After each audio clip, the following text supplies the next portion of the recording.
Every jump and every stride creates force your body has to absorb and reuse. This is called ground reaction force.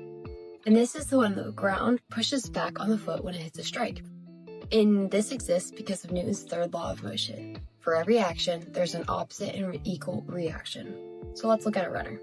If we're running, we have a braking and a propulsion phase. For every step we take, the athlete lands their foot as well as propels. This is where we step is the braking, and when we leave is the propulsion phase.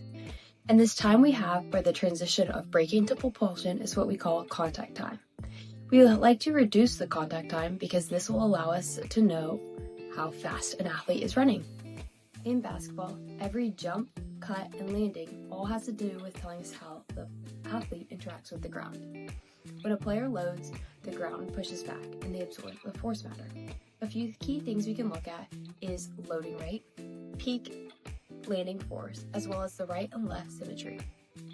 This is important because you're able to look at an athlete's side by side and tell if an athlete is using one side more than the other or propelling more force from one leg than the other.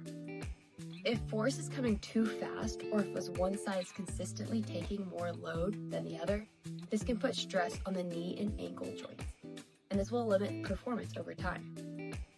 When we track things like symmetry, contact time, and where force is being applied, we are able to see how an athlete really moves.